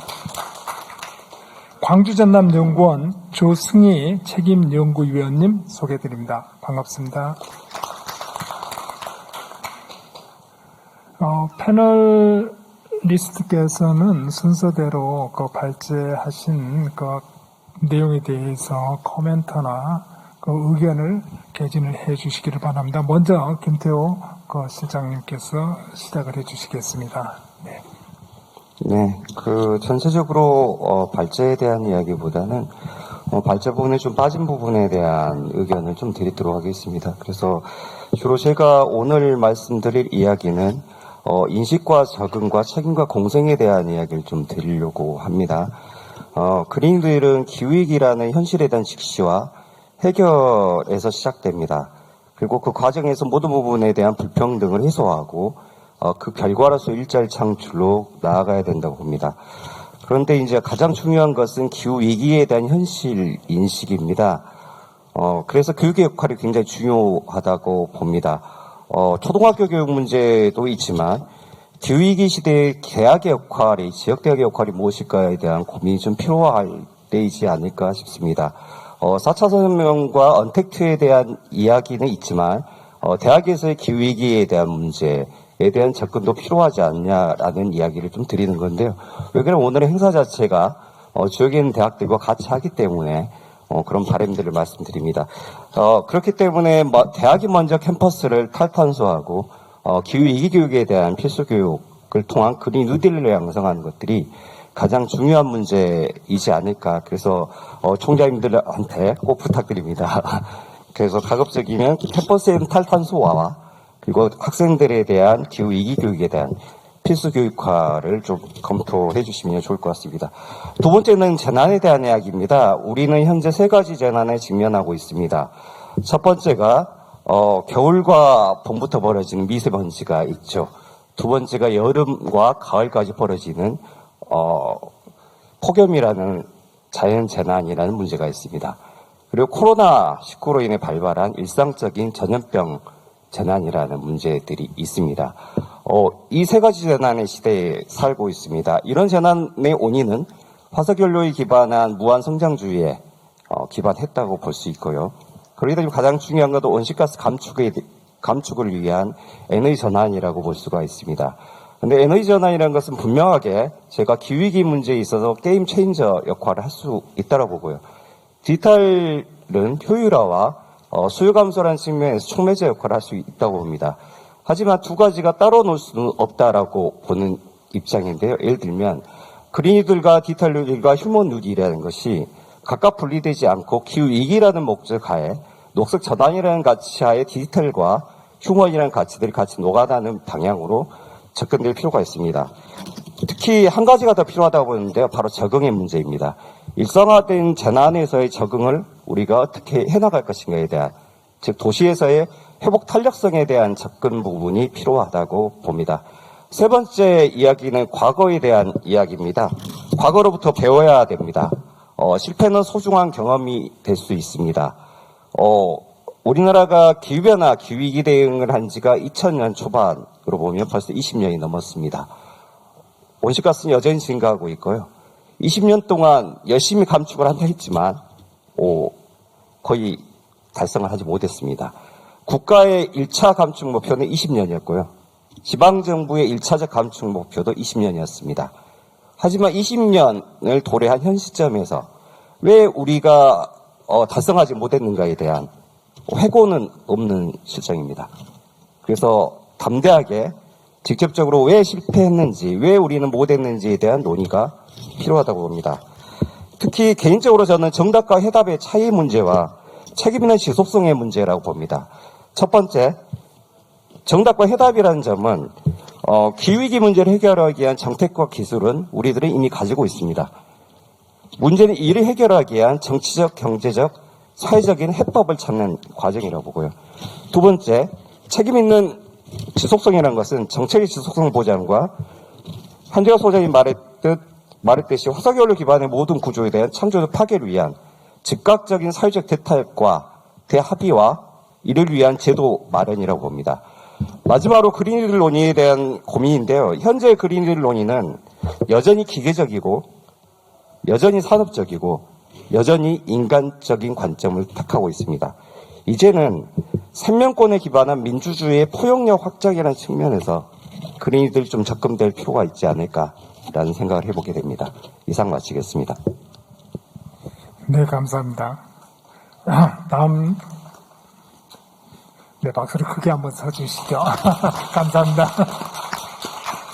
특히나 우리 김태호 위원님께서는 우리가 이번 전환 포럼이 보니까 이번 그린 뉴딜에 대한 세션인데 보니까는 가서 이렇게 토론 자료를 페이퍼리스로 이렇게 아이패드를 가서 가져와가지고 하는 게 가서 눈에 띄었습니다. 물론 김주호 교수님께서도 이제 아이패드를 가서 준비를 해주셨는데 굉장히 좋은 바람직한 자세인 것 같습니다. 저게 바로 페이퍼리스입니다.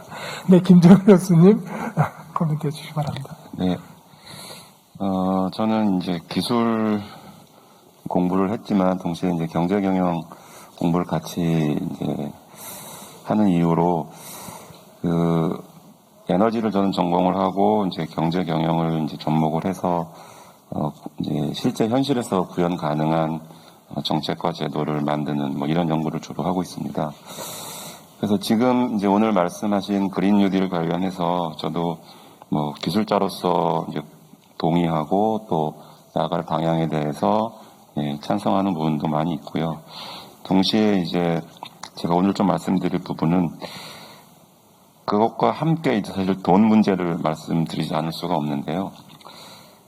그린 뉴딜을 하기 위해서 우리가 재생에너지에 투자하고 또 수송 부분의 전기차를 확대하고 또 건축에 있어서 뭐 제로에너지 건축물들을 도입하고 그다음에 소비 부분에 있어서 에너지 효율화를 하는 이런 기술이나 뭐 이런 부분의 투자는 반드시 중요하다고 봅니다.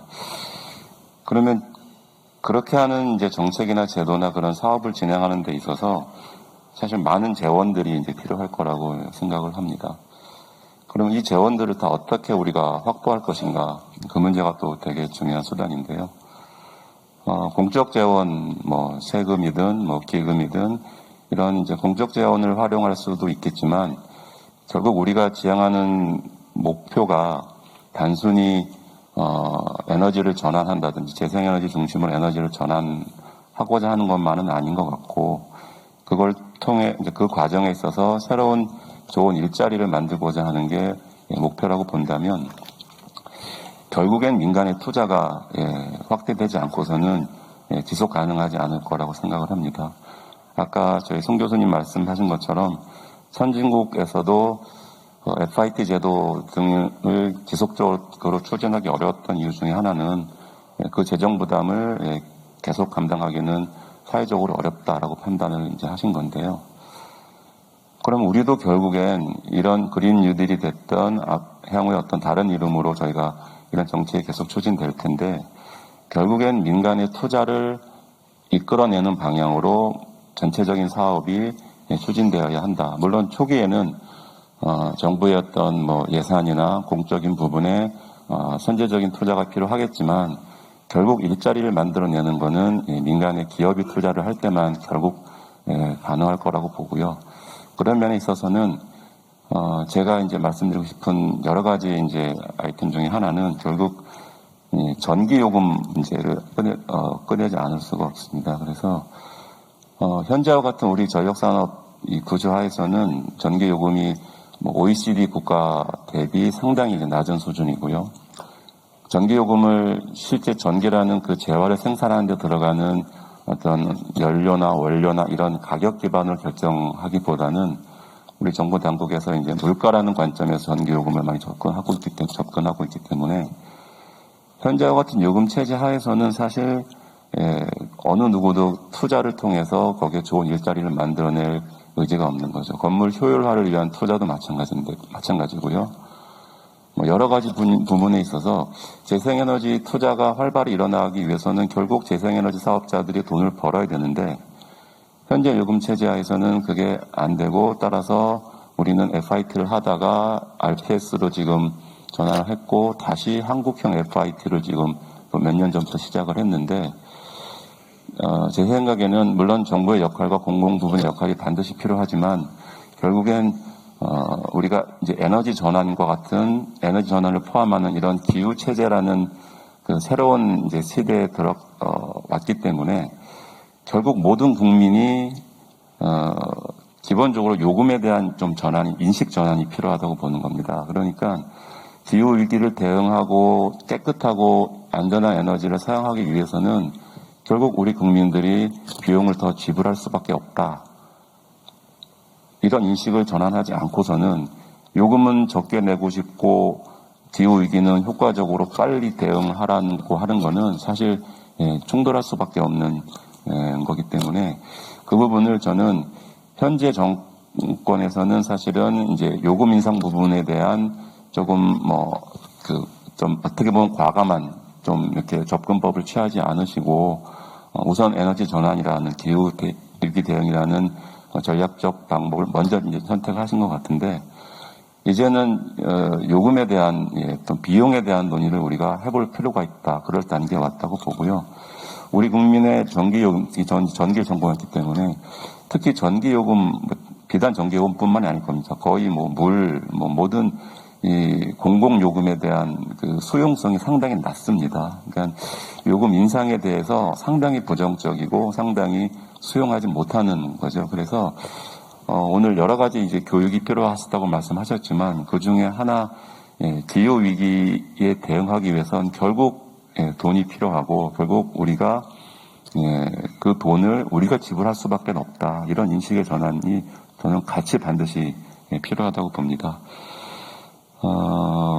조금 강론에 들어가서 그린 뉴딜을 통해서 결국 우리가 어떤 양질의 일자리를 만들어낼 수 있을 것인가 이제 이걸 좀 살펴보면은요.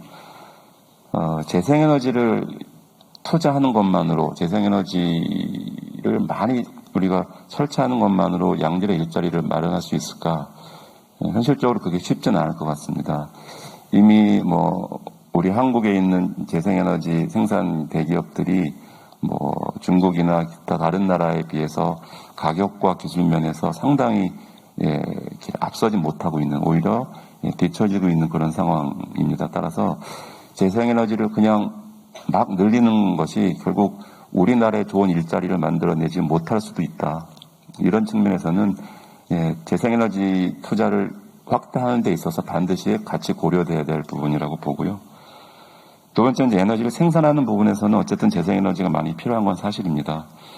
두 번째, 생산된 에너지를 거래하는 구조에 또 전환이 필요합니다. 현재 에너지 그 거래 구조는 기존의 화석연료, 중앙 집중적인 대규모 에너지를 생산하는 방식에 맞춰져 있는 구조이기 때문에 이거를 다 바꿔줘야 됩니다. 그래야만 소위 말하는 프로슈머라든지 지역 기반의 에너지 공동체들이 작동을 할 수가 있습니다. 따라서 물리적으로는 저희가 전력망이라고 하는 그리드를 기후변화 체제로 맞춰서 바꿔줘야 되고요. 경제적으로는 이거를 거래하게 할 수 있는 새로운 거래 체제들이 만들어져야 됩니다. 여기에는 오늘 자세하게 말씀 못 드리겠지만 한전이 독점하고 있는 이 전력 공급 체제, 전력 판매 체제의 변화가 없이는 현실적으로 이것도 역시 지속 가능하지는 않습니다. 새로운 기업들이 전력이나 에너지를 생산하고 거래하는 구조에서 새로운 일자리를 만들기 위해서는 현재와 같이 전력을 한전에서밖에 우리가 살 수 없는 이런 구조화에서는 새로운 기업들이 만들어질 수 없고요. 새로운 일자리 역시 만들어지기 어렵습니다. 마지막으로 이제 에너지를 생산하고 거래했으면 마지막으로 이제 소비하게 되는데요.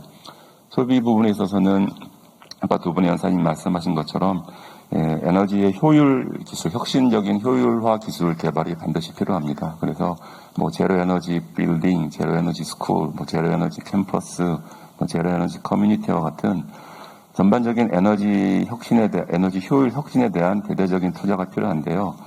이 부분도 물론 이제 기술 개발과 같은 이제 R&D에 대한 아주 과감한 투자가 필요하고요. 동시에 제가 모두에 말씀드렸던 요금 부분을 건들지 않을 수가 없습니다.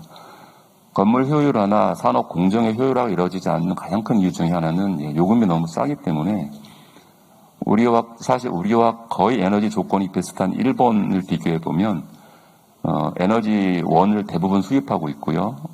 고립되어 있는 에너지 시스템이고요. 그런데 에너지 생산 단가나 에너지 판매 단가는 우리의 거의 한 2~3배 됩니다.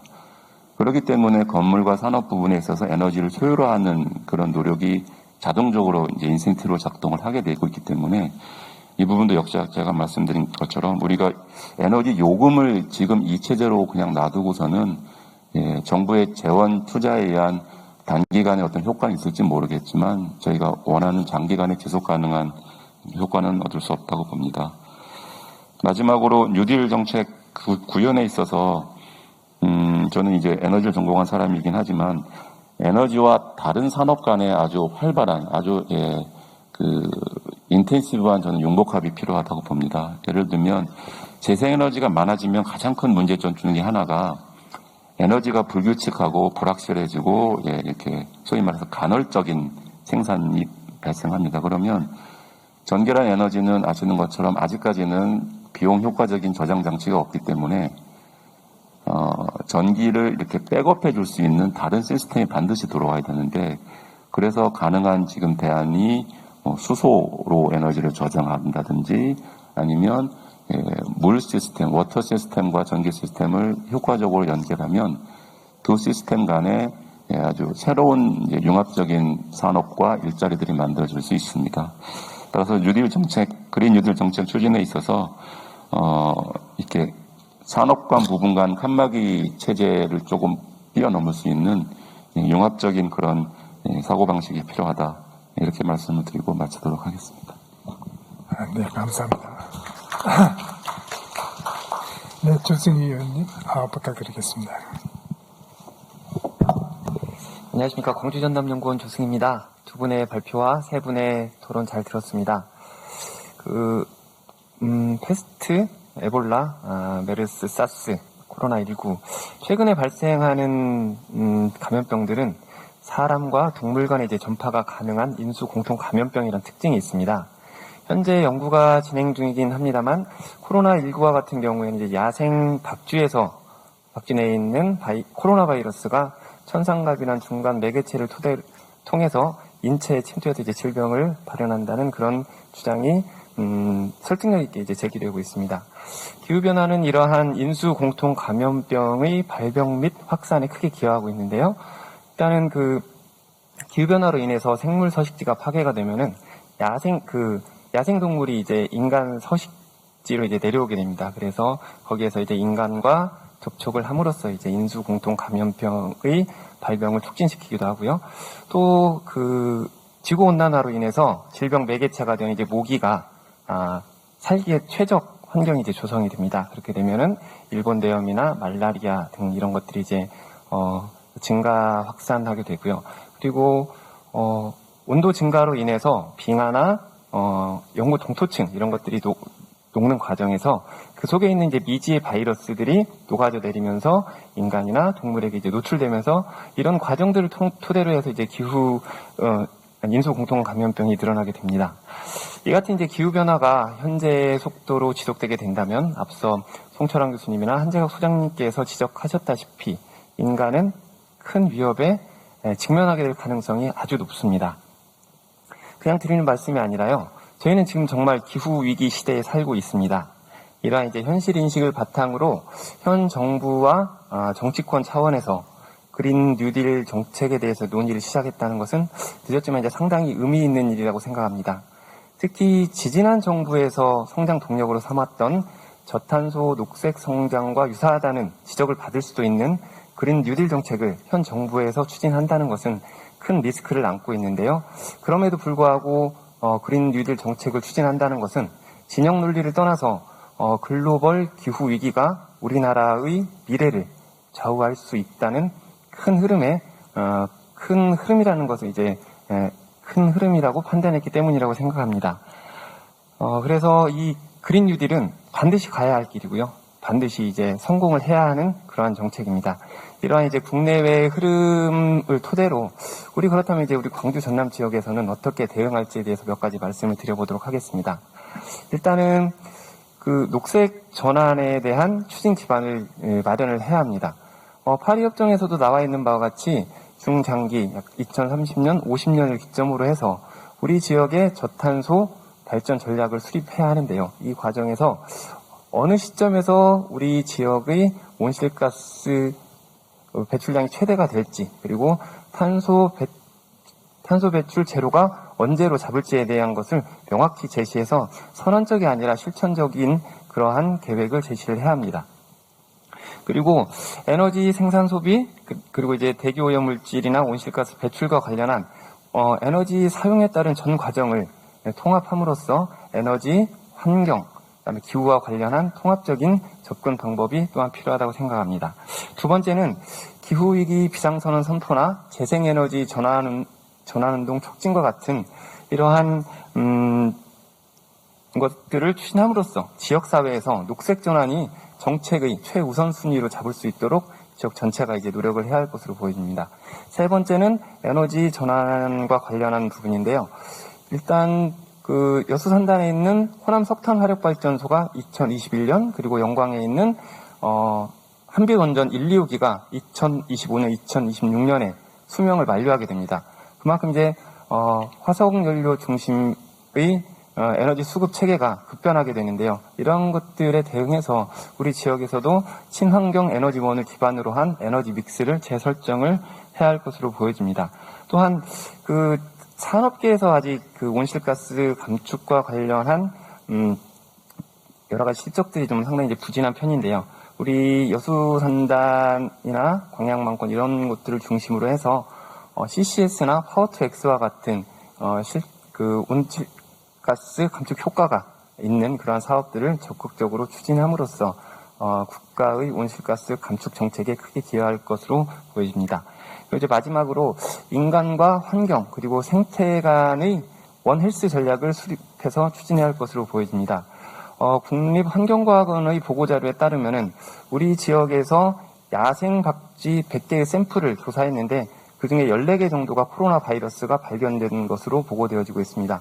물론 동남아시아와 달리 천산갑이나 그다음에 낙타 이런 것들이 없어서 인간에게 직접적으로 영향을 끼치지는 않겠습니다만은 어쨌든 야생동물 내 이러한 코로나 바이러스의 리스크들이 상당히 우리 지역에서도 높은 것으로 알 수 있기 때문에 이러한 야생동물과 관련한 관리 체계를 강화할 필요가 있을 것으로 보여지고요. 그리고 사람, 동물, 인간과 이러한 다차원적인 협력 전략을 마련하기 위해서 감염병 대응 체계를 마련하고요. 그다음에 식품 안전과 관련한 부분, 그리고 생물종 보호와 같은 이런 것들을 다차원적으로 좀 접근할 필요가 있을 것으로 생각되어집니다. 이상 토론 마치겠습니다. 감사합니다. 네, 감사합니다. 큰 박수 부탁드리겠습니다.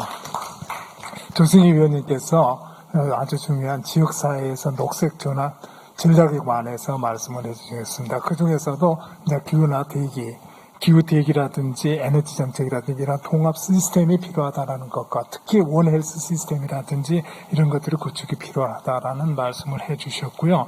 그 다음에 김진호 위원님께서는 그린 뉴딜 정책은 정책의 지속 가능성을 가장 우선순위에 두어야 된다는 말씀을 하시고 특히 에너지 산업의 융복합이 필요하다라는 말씀을 해주셨는데 아마 스마트 그리드 정책 같은 것을 말씀을 하시는 것 같습니다. 그리고 중요한 공공요금제에 대한 인식의 전환이 필요하다. 합리적인 공공요금제, 특히 전력 요금이라든지 이러한 인식의 전환이 필요하다라는 말씀을 해주셨고요.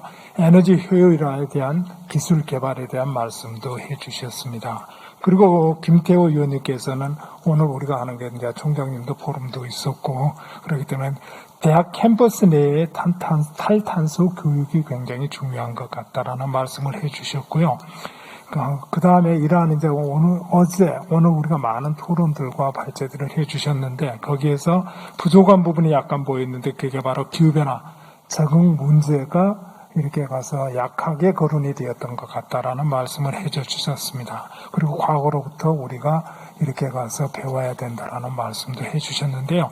발제자분들께서는 패널리스트들이 했던 그 코멘트나 질문에 대해서 짤막하게 좀 코멘트를 해주시기 바랍니다. 네. 예, 토론 잘 들었습니다. 굉장히 유익한 시간이었던 것 같고요, 저한테도. 예. 정확하게 두 가지만 말씀을 드리고자 합니다. 예.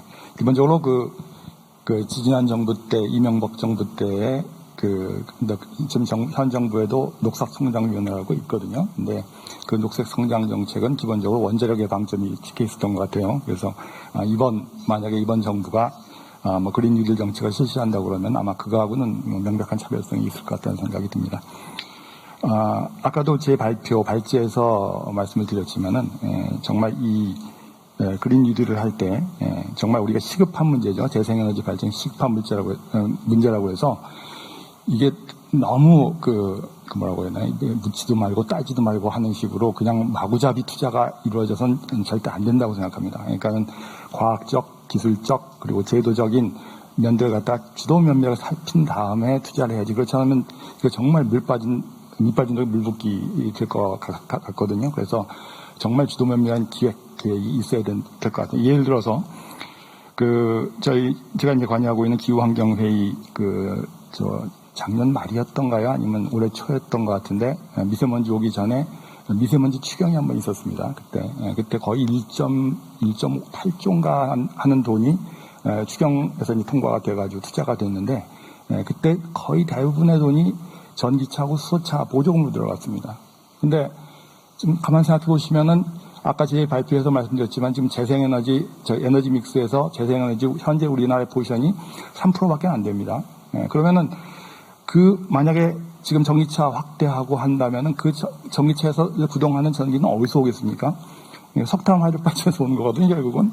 그러니까 재생에너지 기반이 확대가 되지 않는 상태에서 전기차 보급은 사실 의미가 없다고 봅니다, 저는. 물론 재생에너지 기반을 갖다 상정하고 확대하는 건 의미가 있겠지만 지금 제가 정확한 수치는 잊어먹었지만 수소차 하나 사는 거에 거의 몇 천만 원씩 보조금을 주고 있거든요. 과연 이런 것들이 과연 어느 정도의 의미가 있는지 좀 따져보고, 좀 따져봐야 될 것 같다는 생각이 들고, 그리고 지금 신안에 아까 어떤 분이 발표하신 것 같은데 8.2기가와트짜리 풍력 발전단지 하지만 사실은 발전 용량으로 원자력 발전소 8개 용량은 되는데 사실은 발전량 기준은 그게 훨씬 못 미치죠. 한 발전량 기준은 아마 원자력 발전소 2개 정도밖에 안 될 겁니다. 그래서 이게 사실 굉장히 비용이 많이 듭니다. 실제로 석탄 화력이나 원자력 발전 이런 것들을 갖다가 저희가 발전하는 거에 비해서 전력 단가가 굉장히 많이 들고, 그래서 아까 김윤호 교수님 말씀하신 것처럼 전기요금 체제에 대한 개혁이 반드시 필요하죠. 그런데 정치인들이 이거 전기요금 손을 못 댑니다, 사실은. 그래서 이런 부분들을 갖다 종합적으로 토론을 한 연후에 좀 종합적으로 뭔가 개혁할 수 있는, 리모델링 할 수 있는 전체 시스템, 에너지 시스템을 전반적으로 리모델링 시스템 이런 것들이 거대한 담론이 뭔가 만들어져야만 우리나라 에너지 문제 그리고 궁극적으로 지구온난화 문제가 해결될 수 있다고 생각을 합니다. 그리고 두 번째 아주 짤막하게 저희가 너무 관습적으로 신재생에너지 그러는데 사실은 신에너지하고 재생에너지는 다른 개념입니다. 그래서 차제에 저희가 지금 유일한 게 재생에너지를 갖다로 가져가는 거지 신에너지로 가져가는 건 아니죠. 그러니까 신에너지 중에서 제가 개인적으로 가장 마음에 안 드는 게 이제 바이오매스라고 있습니다. 목재 하는 건데 우리나라가 지금 펠렛 만든다고 펠렛이 굉장히 싸죠. 그래서 목재 펠렛 만든다고 1년에 1조씩 폐목재를 수입합니다.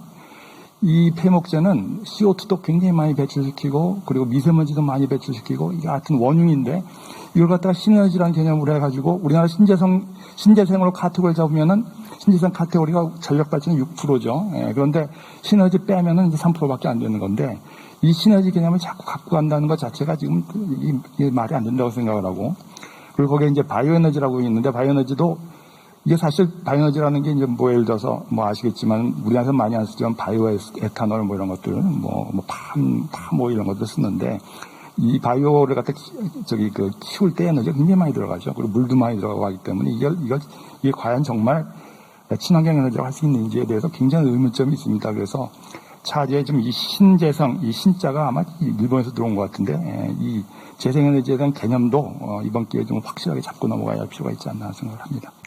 여기까지 하겠습니다.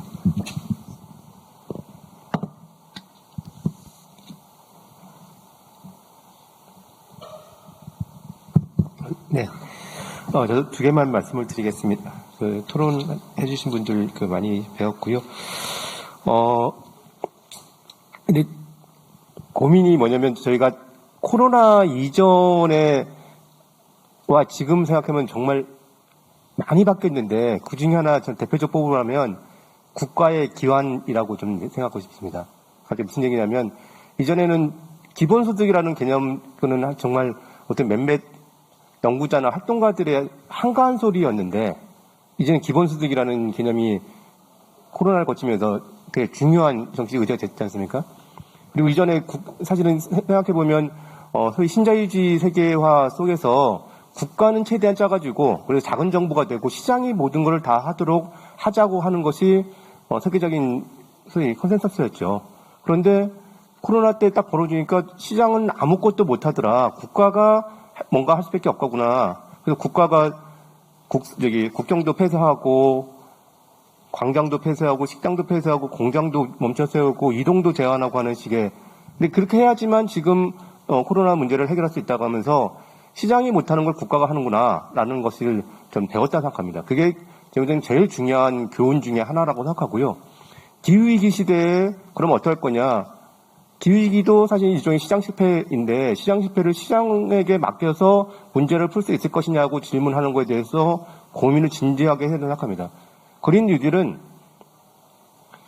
뉴딜이 마찬가지처럼 시장이 실패했기 때문에 국가가 나서서 그걸 정치적으로 바로잡는 과정이었고 시장을 무한한 자유를 주는 게 아니라 시장을 규제하고 사회적 합의에 따라서 공동체의 누리에 따라서 사회를 운영해 나가자고 하는 방식이었다고 생각합니다.